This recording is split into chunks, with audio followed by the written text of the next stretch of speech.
George Soros, one of the world's top investors, believes the euro may lose value, and not just lose value, but really fall off a cliff.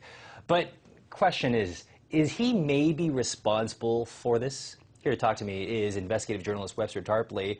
Let's start with this possibility that George Soros might be possibly causing the demise of the euro. It started with a secret meeting. Go ahead and take it away. I think we have now powerful circumstantial evidence that would put any investigator right on the trail.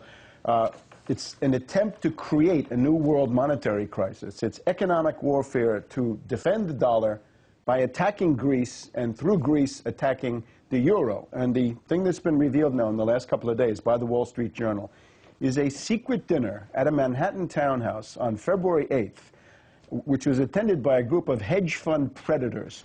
And these sociopaths, over a dinner of filet mignon, planned a speculative attack on Greek bonds and the euro using leverage rates of 20-1. And who was there? Monness, Crespi, and Hart, a boutique investment bank, SAC Capital Advisors, Greenlight Capital, Brigade Capital, and above all, Soros Fund Management. Now, Soros had been preparing the ground, saying he thought that the euro was in danger of falling apart and breaking up.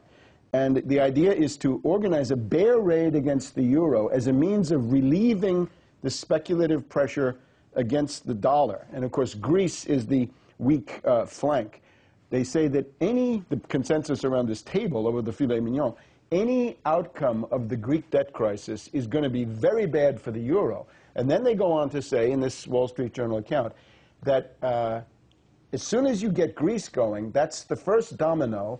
After that comes Spain, Portugal, Italy, Ireland, and of course California and Great Britain, and indeed the United States. And one of the people, the guy from Brigade Capital, said, Greece will be a contagion that will infect all the sovereign debt in the world. In other words, government debt, national, state, local, provincial, of all national states. So we're getting towards a situation where it's either the hedge funds and the zombie banks will drive the national governments into bankruptcy, or the governments will put these hedge funds into receivership and protect themselves. Now, there's only one of a couple of cabals that were mentioned by the Wall Street Journal. Another one is Paulson and Company. It's different Paulson. It's not the same Paulson. Not Hank Paulson. Globop Financial Services.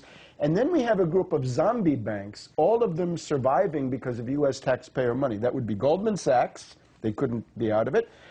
Bank of America Merrill Lynch, and Barclays Bank. And remember, they were saved by the U.S. through AIG derivatives payments. So a lot of these people, of course, they are to make money, but there's also a political purpose. It's to mask the weakness of the dollar.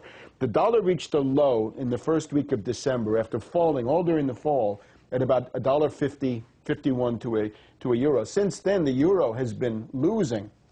So it's a support operation for the dollar. Now, the London Economist and the Wall Street Journal and the Financial Times have all been mocking the Greeks and Prime Minister Zapatero of Spain, who has talked about international speculative conspiracy. They say, look, you guys are paranoid. This is conspiracy theory. But here we have it. What we have in front of us is I think under U.S. antitrust law, this may fulfill the definition of a criminal conspiracy and restraint of trade. And if they were doing this in the U.S. stock market, that would be a pool, and that would be illegal. So I think it's clear that what Greece needs is not austerity, but they need to do things like ban derivatives. They need to outlaw credit default swaps. There's a move now by the AFL-CIO in this country to have a Tobin tax, a 1% tax on derivatives and other forms of paper speculation. And of course, countries where there are independent magistrates, you know, Spain, Italy, maybe some of them are going to get interested in this. The other thing, of course, a bear raid to counter this speculation and maybe punish these speculators for what they're doing. Mr. Tarpley, chock full of information. Thank you so much for joining us again. Thank you.